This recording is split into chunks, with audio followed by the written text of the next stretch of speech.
I don't have any announcements to make, so I'll get right to your rapid-fire questions, and we'll move quickly on this gorgeous Friday through the daily briefing. Thanks for being here. Ben. Thanks, Jay. A couple of topics. I wanted to ask about the President's meeting with the Senate Democrats. Before I jump in, is that meeting still going on? It just ended moments ago.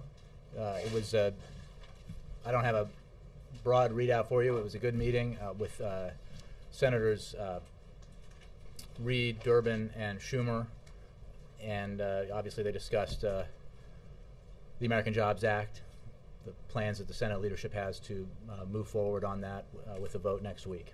Could you give us a sense of whether the goal of that meeting was to dig into how the Democrats are going to get this passed? I mean, specifically, was the President looking for some sort of assurances that the millionaire tax would be enough to get together the votes needed? I don't want to get into too much detail about the meeting, but I would say that they did focus on the American Jobs Act. The President's very pleased with the fact that the Senate's going to take it up. We're absolutely confident that the overwhelming majority of Democrats will vote for the American Jobs Act, both in the Senate and, if they get a chance to vote on it, in the House.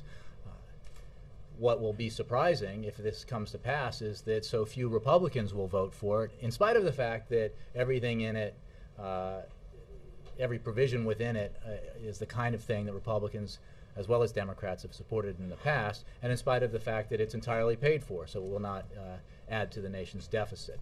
It's surprising, too, if that comes to pass, given that the American public so strongly supports the provisions of the American Jobs Act and is demanding quite clearly that Washington take action on its number one priority, on the people's number one priority, which is to do something about the economy, to get it growing, and to get hiring accelerated.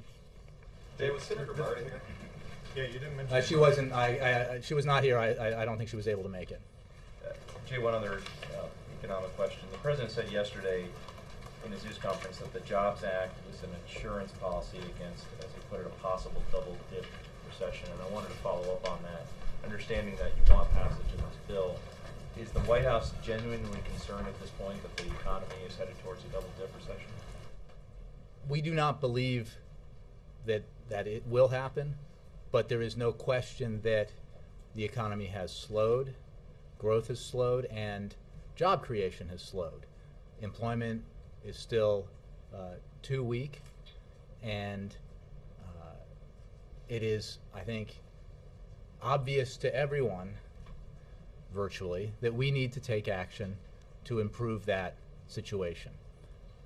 The American economy has faced a number of substantial headwinds this year, as we've discussed, which has affected forecasts and as well as real growth and real job creation from what economists expected it would be this year, prior to the Arab Spring, prior to the terrible earthquake and tsunami and its impacts in Japan, and prior to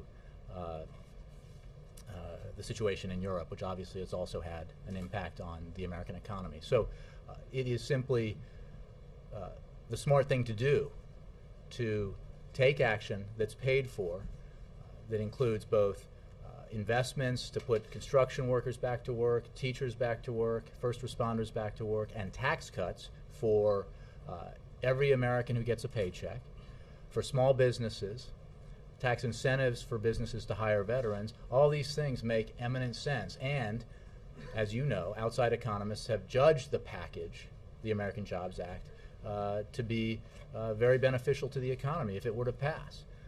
As I think the President mentioned yesterday in his press conference, it would be interesting to see what those outside economists would say about the Republican job proposal, such as it is, that we've put forward, that they've put forward. And I think many of you probably read in the paper today that the chairman of Macroeconomic Advisors said of the Republican proposal that while the Republicans have reasonable ideas, he believed that the proposals, quote, would have little immediate effect relative to a plan that stimulates aggregate demand. That is, a plan like Mr. Obama's. The chief economist at Moody's Analytics similarly said that the Republican proposals, are generally good longer-term economic policy, but they won't mean much for the economy and job market in the next year. Now, we've said that. again, if you may agree entirely with what is contained within the Republican so-called jobs plan, even if every idea within it is good, there is no doubt that that those ideas do not have an impact on the economy today. And everyone agrees, I think, that we need to take action to do something about the economy today. Because what is the answer, that Washington should just wash its hands of the problems that we're facing, that we should do nothing? And if so, explain why. And so that's the president's position. And it's why he believes so firmly that Congress needs to take action on the American Jobs Act. Last quick one. The unemployment rate has now been about 9% for 2 years or more. Is this, and projections from the White House itself, keep it at that rate through 2012, is this the new normal? Well, economists should evaluate that in terms of the economic models that underlie what drives unemployment, but I will simply say it is not an acceptable level as far as this president's concerned. We are emerging from the worst recession since the Great Depression, a catastrophic contraction of the economy, catastrophic job loss, the likes of which most people alive today have never experienced. And the hole created by that terrible recession is deep, and we have climbed part of the way out of it, but we have further to go. And that's why, again, the president believes we cannot sit pat and do nothing in the face of an economy that's not growing fast enough, and in the face of, as you say, unemployment that is far too high. Jay. Yes. Two questions, one on foreign policy, one on politics. Is the United States changing its policy towards Myanmar? Are you considering relaxing your U.S. sanctions on the country also known as Myanmar? I'll have to take that question or direct you to the State Department. I don't have anything for you on that. Time story this morning. On politics, has the president commented or chatted with you or any of his advisors this week about the Republican field after Governor Palin and Governor Christie have both decided not to run?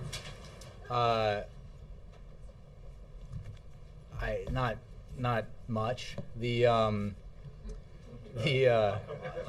I'm not going to stand up here and say that conversations like that never happen, but the president's extremely focused on the business at hand, which is that we need to take action to help grow our economy, put people back to work. That is his focus. And as he said yesterday, it really is kind of nutty to say, well, you're out there campaigning, and as if there was something wrong with campaigning for a piece of legislation that would help grow the economy and put people back to work. So the answer is yes, he is going out across the country to talk about the very thing that is on most Americans' minds, the very thing that worries them the most, the very thing that they think Washington needs to do something about. And he is explicitly saying, if you think Washington needs to take action, if you think that the proposals that the president has put forward are the right ideas, then let your voice be heard in Washington with your representatives and senators. So that's what he's focused on. And as he said yesterday, he would be elated if, rather than doing nothing, Congress was aggressive about doing something on this most urgent priority.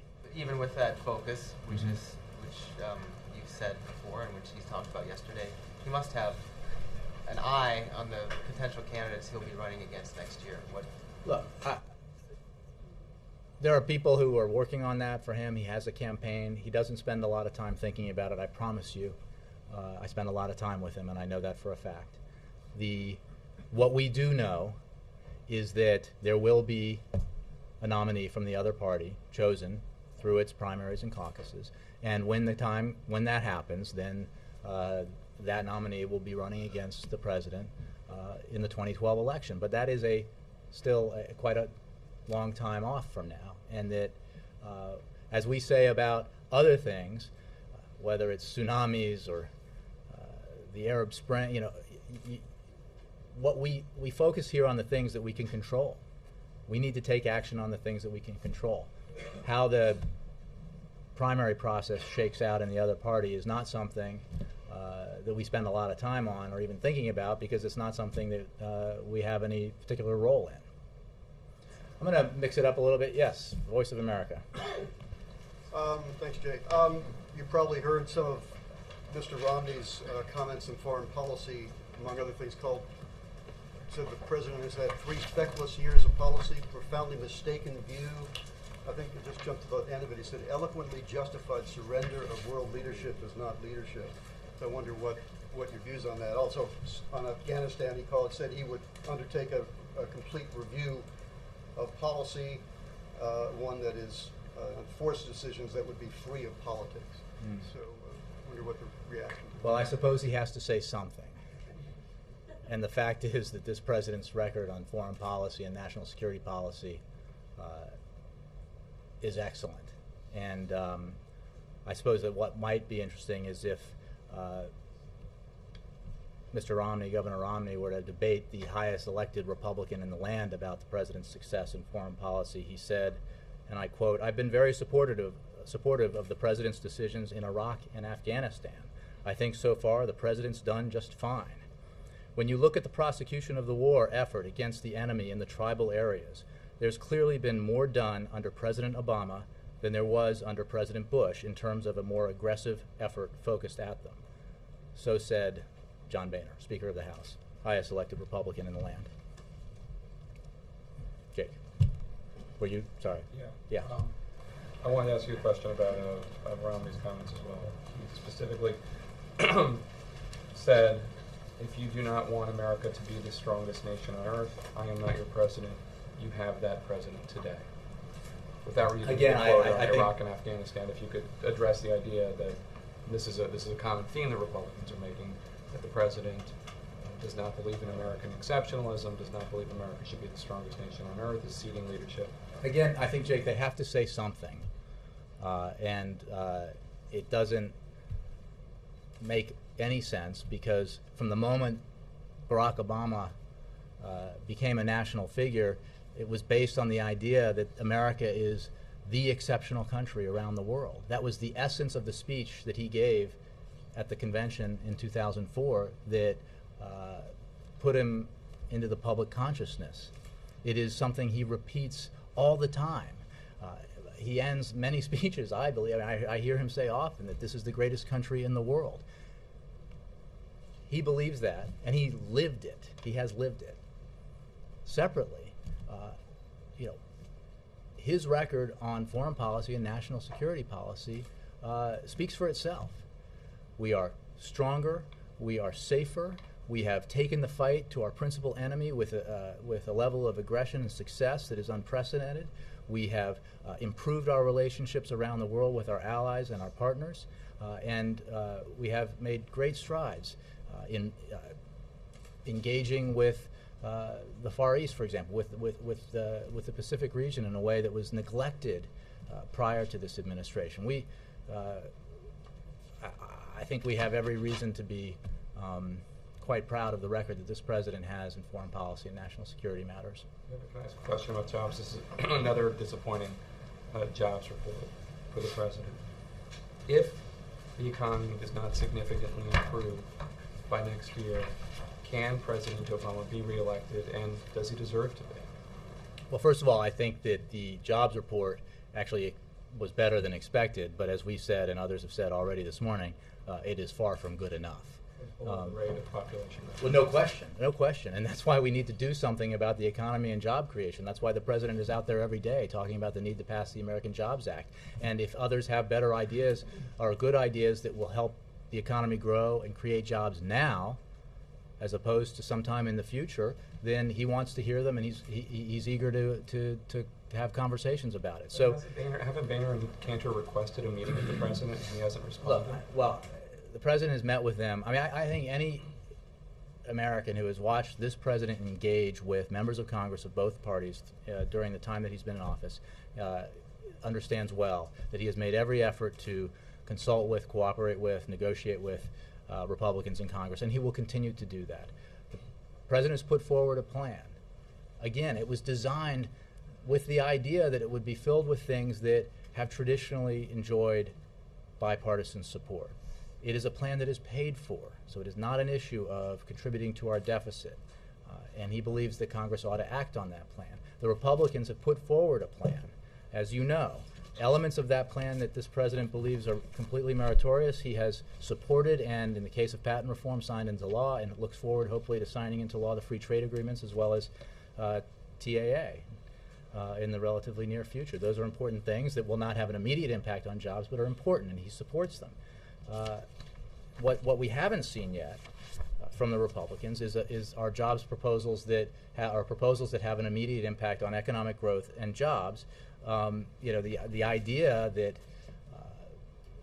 deregulation is the answer to our economic woes is just unfounded. As many economists and economic advisors to senior economic advisor to President Reagan and President Bush 41 made that case clear based on the data, based on the information from the private sector just the other day. Change the subject, but the question was. But your question is, can he get reelected? Absolutely. Can he get reelected if the economy does not significantly improve, and does he deserve to? Yes, and here's why. Because what the election will be about is whose vision for America's future is best, whose ideas for moving America forward are best. And what we confidently believe is that the American people will see in President Obama's vision for the future the right answers. What we also believe is that if the Republican nominee, once he or she emerges, runs on the proposals that have been generated so far, which are essentially mirror images, or not mirror images, but exact replications of the policies that got us into this mess, the American people won't think that is the right answer. What we don't need to move forward is to reach back to implement the things that got us into the mess. One perfect example of this that's moving right now with regards to the president's nominee to be a consumer watchdog, to look out for consumers who have been in the past taken advantage of by financial institutions. The efforts by the explicit determination by Republicans to prevent that nomination from being approved, and basically to roll back all of the Wall Street reforms that this president fought hard to put into place. Well, wait a second. Everybody knows that the worst financial crisis this country has seen since the 1930s occurred in part because of lax regulation. Is that the argument, that we should remove all of the protections that that this legislation put into place precisely to prevent the kind of collapse we had, or near collapse we had in 2007? That should happen to ensure that the kind of taxpayer-funded bailouts that occurred last time will never happen again? That should be removed. I just think we're happy to have that debate, and on the merits of that debate, yes, the president will be reelected. Yeah. On the millionaire surtax, the president endorsed it yesterday, but he said he's fine with it, he's comfortable with it. I mean, those are kind of lukewarm adjectives compared to other ones he could have used. Why not a stronger endorsement? Look, the president made clear that from the beginning that how we pay for the American Jobs Act was something that could be decided by Congress as long as it met his principles. First of all, the first principle being it had to be paid for. That's why he put forward a proposal to pay for it.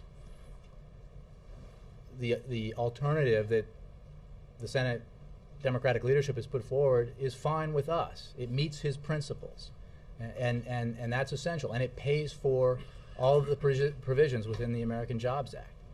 So it's entirely consistent with where he's been from the beginning, since he talked about the Jobs Act, and we look forward to the Senate taking the bill up, debating it, and hopefully passing it, hopefully exceeding the 60-vote threshold that has sort of artificially been established for any vote in the Senate, because we believe that these are the kinds of ideas that Republicans as well as Democrats should support, because they've supported them in the past.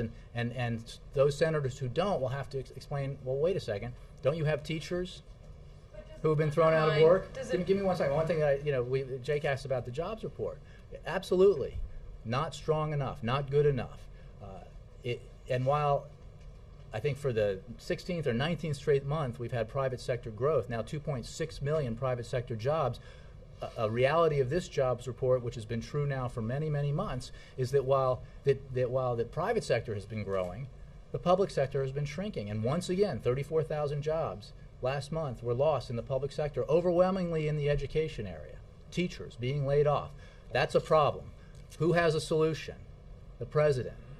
The American Jobs Act. If you're opposed to it, explain why. Okay, but on the surtax, I mean, does it undermine his push in the future for the level, sort of the line that he's drawn for $200,000 or more for individuals, $250,000 No. or more? It doesn't undermine Of course his not. push in the future for that? Well, For Senate well, first of all, Democrats to have essentially the- said, here's where the line really should be. Well, first of all, a surtax is different from not renewing the Bush-era tax cuts for the... Sort of the drawing the line of Again, of I'm telling you, earnings. it doesn't affect that. They're different policies. Just like the Buffett rule is a principle that would inform tax reform, and we certainly hope tax reform goes forward. If it doesn't, the president's position is as it has always been, which is that the tax cuts for the wealthiest Americans, those making over $250,000, are simply things that we can no longer afford.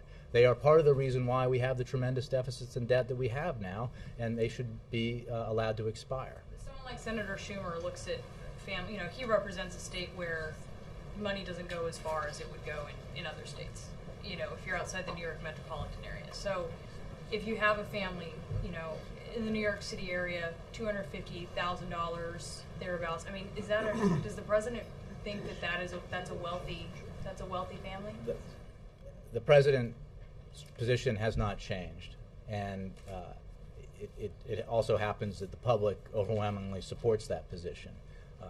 This is only about ensuring that as we make choices, because we do not have unlimited resources, that we make those choices in a way that is fair and balanced, and that everyone pays their fair share. I mean, I don't think members of the middle class out there are thinking they somehow got a great deal in the last decade, right? Do you know anybody who feel, as they've seen their wages stagnate or decline, and this is even prior to the Great Recession, do they think they got a great shake out of the tax code? I don't expect they have. What we do know is that the wealthiest Americans have actually seen their incomes and their share of the national wealth increase a lot over the same period. And it is simply a matter of making sensible choices. And if the choice on one hand is, do you not do anything about the fact that all around the country teachers are being laid off, or do you look at a possibility of preventing that from happening through the American Jobs Act by asking the most fortunate among us to pay just a little more to ensure that those teachers get back in the classroom, that they're teaching our children, which is a value in and of itself and a value that helps make America stronger in the future. I think most Americans would side with helping those teachers. The Pakistani doctor who aided the U.S. in the search for Osama bin Laden, is there an obligation? He could be charged with treason. Should the U.S. are doing anything to help him? Is there an obligation? I don't have anything for you on that. I'd refer you to the Pakistani government. Let me. You got something, Bill? No. Quick, two things. One, Senator Reid was here, as you mentioned before, at the White House a short time ago. Last night he had a big dust-up with Senator McConnell where Democrats essentially changed the rules so that it'll be easier to limit amendments. Senator McConnell quite upset with that, but basically that with 51 votes you can potentially get a lot more done. Does the White House think that's a good idea? Well, I don't know the particulars of the arcane details, and almost everything about the rules up there in both houses are pretty arcane, as anybody who's covered it knows. What I can say is that, yes, we think it's generally a problem, as I just mentioned a minute ago, that the filibuster has become a tool that is applied so broadly to measures that normally required only a majority vote, that's an issue. Again, that's a general principle. As regards this, I'm not sure. What I do understand, though, is that once you've stopped debate and then want to add an amendment to it, that I think that was the issue here, that drove that. But So- I only know what I've read about So it. if Senator McConnell becomes majority leader in 2013 and President Obama's in office. We don't they only foresee have that 51. happening, You don't foresee but- it? yeah. Which part? We don't foresee a change in leadership in the Senate. Okay, but you just mentioned teachers being laid off. Yesterday, the president at the news conference said, quote, I had a chance to meet a young man named Robert Barrows recently from Massachusetts. Got 3 pink slips. And he said that you need to pass the jobs bill, quote, put somebody like Robert back in the classroom teaching our kids. Boston Herald has a story this morning saying the president never met this gentleman. He was at the White House, but they never met. The president, and the gentleman as has you a know, job. he was in a group of people that were, I mean, I think he was this close to the president as you are to me, and you know that the president knows his story. As I would simply refer you to the Boston Herald story where Mr. Burroughs said, quote, people who want to fuss over the word choice are missing the point. It's about our investing in education and in communities. Yes, I did lose my position 3 times within 4 years in the Boston public schools. To me, the question he posed to the people was a rhetorical question. The emphasis was on like Robert. It's people who are like me, highly qualified, and are not working. That's the spirit of it. Look, I mean, it's just indisputable, as we found out again this morning, that all around the country teachers are being laid off. The president has a plan to solve that, okay, or to address that problem. Why not use an example of somebody who does not have a job? The man has a job right now. The man has been laid off 3 times in 4 years. It is indicative of a problem. And in fact, the fact that he got, as I think is reported in the Herald story, the fact that it was hired again after the fact happened often to be the result of the kinds of assistance provided by this administration through the Recovery Act to give assistance to states to ensure that teachers were hired back or weren't laid off to begin with. So, I mean, I think the principle is just indisputable, as Mr. Burroughs himself makes clear. Yes, Mike. The Majority Leader, Eric Cantor, this morning said he's increasingly concerned about the growing mobs occupying Wall Street and other cities around across the country. Does the President share that concern? Well, the President spoke to the Occupy Wall Street movement yesterday, so I'll point you to those comments. I sense a little hypocrisy unbound here, because I think that what we're seeing on the streets of New York is an expression of democracy, and what I think I remember Mr. Cantor is how Mr. Cantor described protests by the Tea Party, and I don't understand why one man's mob is another man's democracy. I think both are expressions that are totally consistent with the American democratic tradition. Today, a very auspicious day, the 10-year anniversary of the war in Afghanistan. With everything that's happened there and the seemingly endless supply of bad news, with the assassination attempts, with the assassination of Rabini, with elevated amounts of fighting, with the conflict between President Karzai in Pakistan and in the past President Karzai and this government, what evidence can you point to that the surge, the President's policy, is working? I would point you to the objectives that the President laid out when he put forward his policy, his strategy on Afghanistan, or the AFPAC region. What was the primary objective?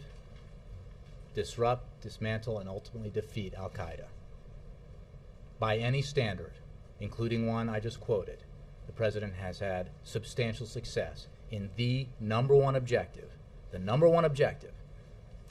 of his policy and strategy. The fact that the effort in Afghanistan is difficult, that there are setbacks as well as successes, is also not something we would dispute. It is the truth, and we are enormously grateful. This President, as I said the other day, is just profoundly grateful for the sacrifice and the patriotism and the remarkable skill of our men and women in uniform, and what they've been able to do in Afghanistan as well as Iraq and elsewhere around the world. In addition to that number one objective that the President laid out, which was an important part of the review of Afghanistan policy, because as you know, our situation in Afghanistan, our approach now, it was entirely adrift when this President came in, and he decided we needed to dive deep, focus on what our true objectives needed to be, and pursue a policy that could achieve those objectives, and that is what he is doing. Part of that policy was to surge forces, which he did, and then to begin to draw those forces down, which he is doing. As you know, by 2014, we will draw down to the point where we can fully transition security lead over to Afghan security forces, and we continue to be on track to do that. Can I directly follow on that, Jay? Certainly. British government review is going to say there is a significant risk of an Afghanistan civil war or a Taliban takeover when we do withdraw in 2014. In addition, General Stanley McChrystal said yesterday that we're maybe 50% of where we need to go. Mm-hmm. If you were to be candid about the White House's position on where things are, would you concur that there is in fact a significant risk? I was enormously candid just moments ago that there are significant challenges in Afghanistan as we strive to meet the goals laid out by the president. And part of that process was to make the goals clear and focused as opposed to broad and unfocused, which they had been in the past. And we continue to work towards achieving those goals. Remember, the principal goal was to disrupt, dismantle, and ultimately defeat al-Qaeda. I don't think there's any dispute that we have had some success in achieving that goal, although there is work still to be done.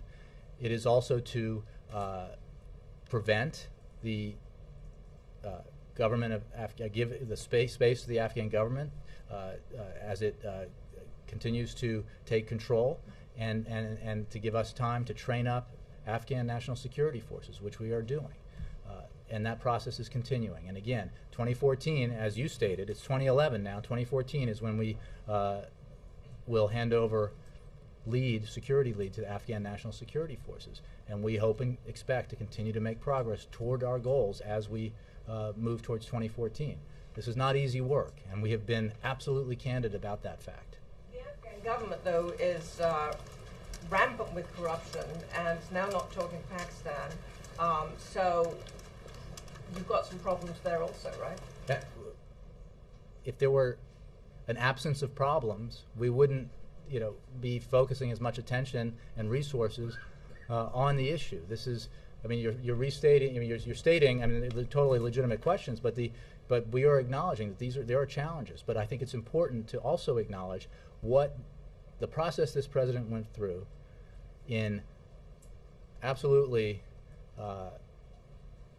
adhering to the promises he made during the campaign, which is that we needed that our policy in Afghanistan was adrift, that we needed to focus attention on Afghanistan, we needed to focus on what our primary objectives were. Don't forget that it was out of Afghanistan from al-Qaeda that the threat emerged that resulted in the terrorist attacks on September 11th in 2001, led by Osama bin Laden.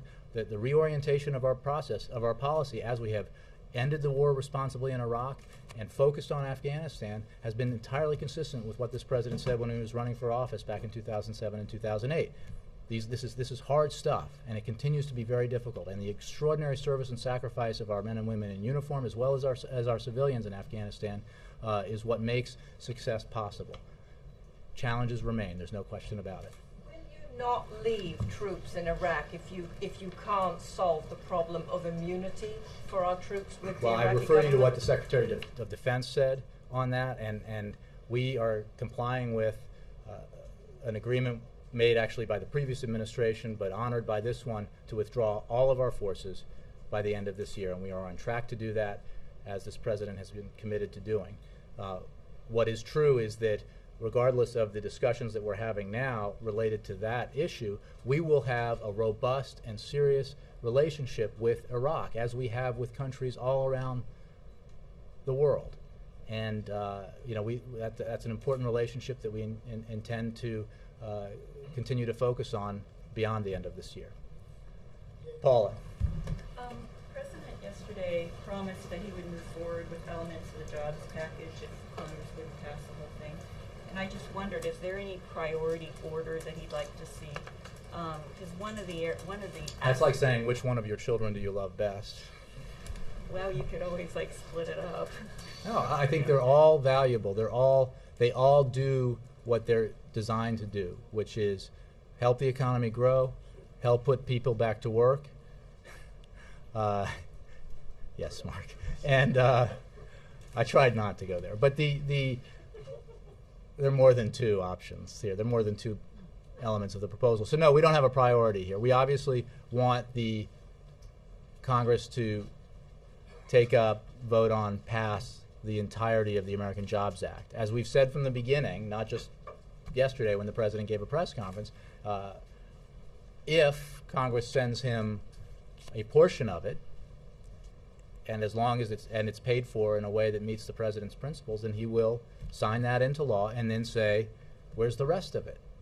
If they send us an extension and expansion of the payroll tax cut for American workers, for everybody who gets a paycheck, we will say, fantastic, this will help, it's part of my package, it's paid for, I sign it into law.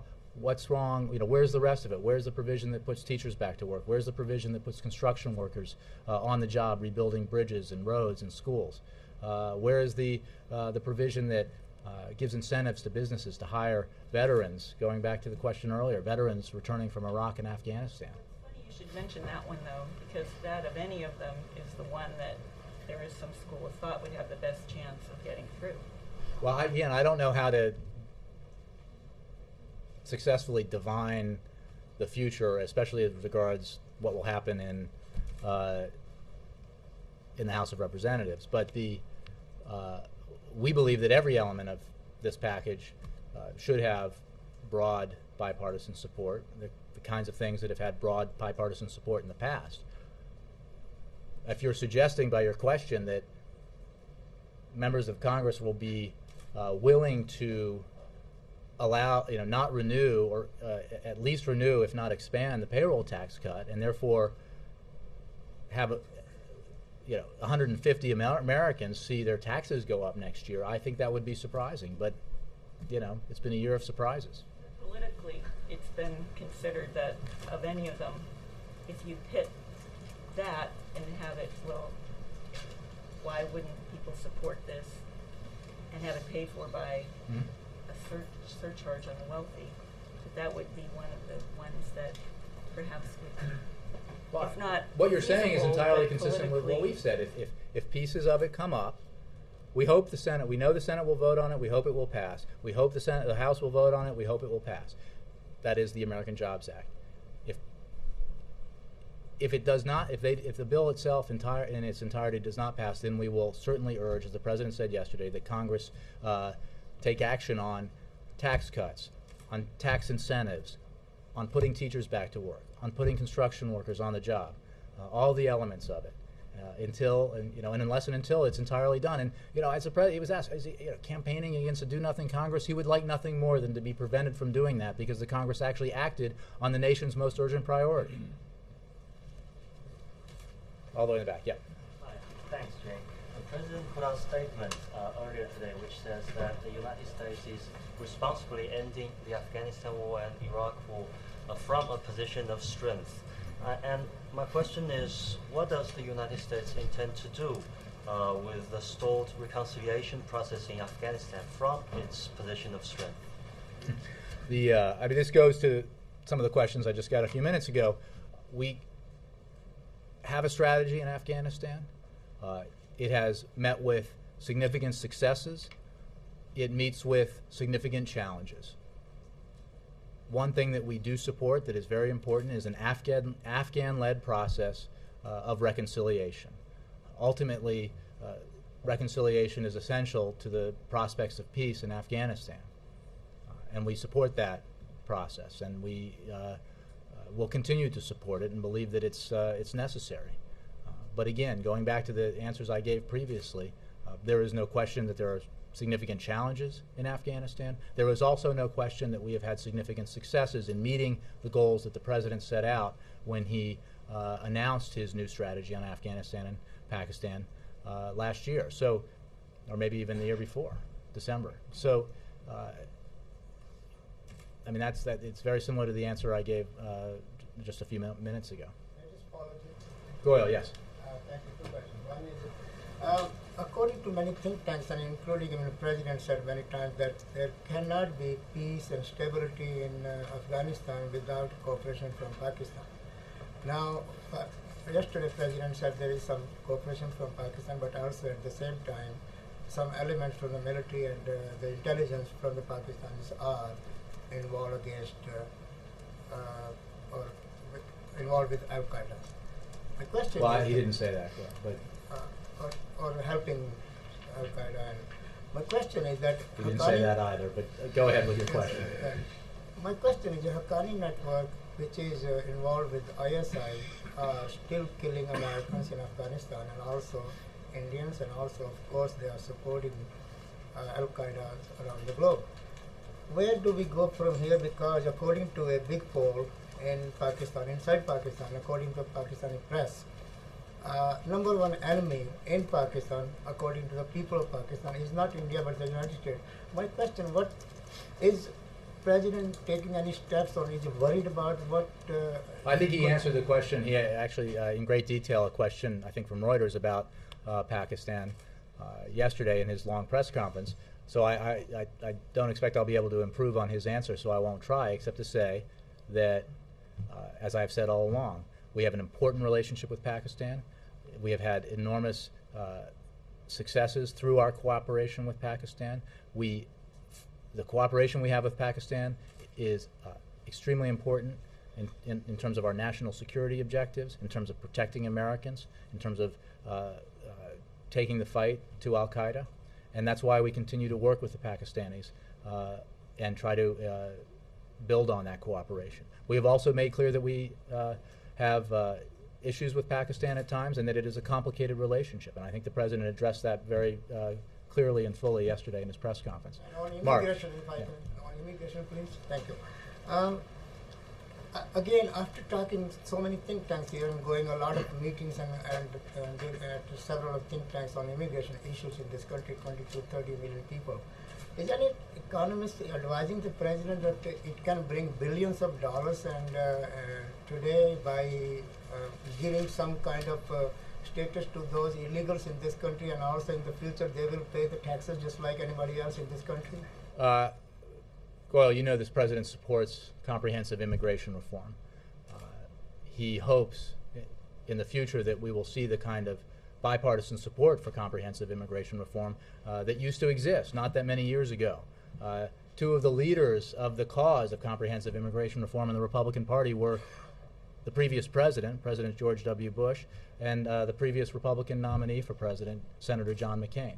So we hope that, and we continue to push for comprehensive immigration reform. Mark.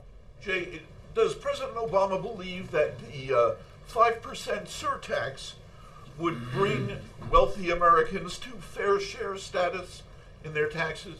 Is that would achieve fair share? The President believes that there needs to be that shared sacrifice as well as shared prosperity. As I said before, we have choices to make. If we had unlimited resources, we could all take a vacation because some of these difficult choices wouldn't have to be made, but they do. And if we're saying that tens of thousands, hundreds of thousands of teachers are being laid off around the country because of the economic stress that states are under and localities are under, and we want to do something about it because that's an important objective, both to put those individuals back to work, but also to ensure that our children around the country are getting educated and helping build the foundation for the future of this country, then we have to figure out how we can make that happen. And rather than say, depending on what your economic policy is, rather than say, oh, I know, let's make senior citizens pay for it by turning the Medicare program into a voucher system, or let's slash spending in transportation or elsewhere, or education, which happens to be the case with some of the proposals we've seen, that we believe that those who have benefited enormously in the last decade or so should pay a little bit more. In terms of does that constitute, it certainly constitutes more fairness. The President's principle, which has been described as the Buffett rule, applies to overall tax reform. More fairness, but not complete fairness. Again, I'm not going to project what may or may not happen once the Senate acts and this provision, hopefully, or rather the American Jobs Act, with this provision attached to it, takes effect. The President's focus is on taking the action that we absolutely have to take to ensure that our economy grows significantly next year, to ensure that it creates jobs. There is no higher priority, as most of your questions recognize as a premise. So, and then we have to say, because we absolutely have to take action, how do we, and we need to pay for it, how do we do that? And the President believes, as evidenced by the proposal he put forward, and as well as the proposal that the Senate Democrats have put forward, that we need to do it in a fair way. So, just to follow up on that, are you not ruling out the idea that it might require additional taxes on this group of very wealthy Americans? I think we're talking about apples and oranges here. I think I was asked earlier, I think by Brianna, about whether or not this changes the President's position on should the Bush tax cuts for the wealthiest Americans expire, and the answer is his position has not changed. So, I think I can just point you to the President's comprehensive deficit and debt reduction proposal, which includes a number of measures that would increase revenue to help reduce the deficit and get a hold of our debt in a balanced and responsible way. And, revenues on one hand, and cuts and entitlement reforms on the other. And I would point you to those to say that if we're going to be serious about our deficits and debt, then other measures have to be taken on the revenue side. Roger. And then Mark. The President is meeting with the Prime Minister of Tunisia later today. They have elections coming up October 23rd. Mm-hmm. Is there any level of concern in the U.S. on its path of democracy that it somehow might get derailed or in danger of the elections that might get derailed? Well, I would say two things about that. This is a very significant visit because it involves a couple of firsts. It is the Prime Minister of Tunisia is the first leader of the Arab Spring to visit the White House and meet with the President. And it is the first country that has gone through a transition because of the Arab Spring to be holding elections, as you note.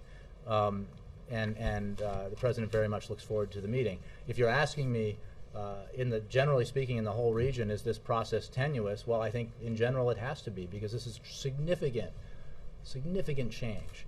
I remember, I can't remember, a month or so ago, 6 or 8 weeks ago, I was asked about why things are moving so slowly in the Middle East, and I had to step back and say, wait a second. Things have happened in this 9-month period that were unimaginable for years and years and years. So there's a lot of change happening at once, but we're very encouraged by the progress that has been made in Tunisia, and the President looks forward to this meeting. Just a quick follow-up on that. Is he going to be the President going to be announcing any endorsement of aid? I know the Secretary of State has proposed some stuff back in March, but is there any things that are going to get some? Without getting into specifics, I think we may have more information related to the visit that will be provided for you a little later. I don't have the details for you. Thanks very much. Oh, one day I will remember to read the week ahead. One Friday. Here we go.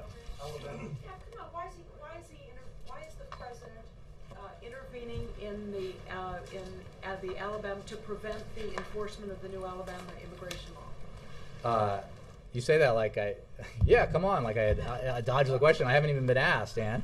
They filed today, Jay, so it's a today's I think story. ABC has already got the question.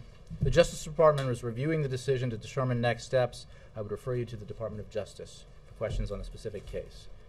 Generally, the President has been clear that efforts to address the issue of America's broken immigration system through a patchwork of state laws will only create more problems than it solves. Does he think this law is working a real hardship? Has he seen the reports of people fleeing the state? I haven't had that discussion with him, so I wouldn't want to characterize. They're going to intervene? I would just point you to the Department of Justice. They filed. Well, and then you should ask them about it. But the President's principles on this, I think, have been well stated and restated just moments ago by me. Guidance for the week of October 10th, 2011. On Monday, the President of the United States will travel to the Walter Reed Army Medical Center in Washington, D.C. While at Walter Reed, the President will visit with wounded service members. On Tuesday, the President will travel to Pittsburgh, Pennsylvania. While in Pittsburgh, the President will visit the International Brotherhood of Electrical Workers Local No. 5 Training Center. During his time at the IBEW Local No. 5 Training Center, the President will take a tour of the IBEW training facilities, convene a meeting of the President's Council on Jobs and Competitiveness, and deliver remarks. Later in the day, the President will travel to Orlando, Florida to attend campaign events. campaign events will be open, Jim? Well, Open we have a regular policy where the pool comes in for remarks at campaign events every time he has one. So I don't know specifically about these events, but Not to be picky, but doesn't Walter Reed have a new name, or is it the same Well, name in an old place, or? I don't know if the transition has It took place in It took September. place, yeah. September. Well, I will adjust accordingly. Is it the It's like Bethesda Bethesda Medical Naval something, yeah. Walter Yeah, Reed? right. Is They that sort gonna of be something like closed that. press? his visits are always closed press. Yeah. Physical, is it time for physical? He's visiting service members. Okay, no physical. How's it smoking? I'm sorry. You brought up the physical. How's it smoking? President does not smoke. On Wednesday, the President will deliver remarks at the American Latino Heritage Forum being hosted by the White House and the U.S. Department of the Interior to celebrate the past and ongoing contributions of American Latinos who have helped shape America's rich and diverse history. On Thursday, the President and the First Lady will host President Lee and First Lady Kim of the Republic of Korea for a state visit. The President and First Lady. This visit will highlight the strong alliance, the global partnership, and the deep economic ties between the United States and the Republic of Korea. The visit will also celebrate the strong bonds of friendship between the American and Korean people. Details about Friday's schedule will be released as they become available. Thank you all very much. Thank you.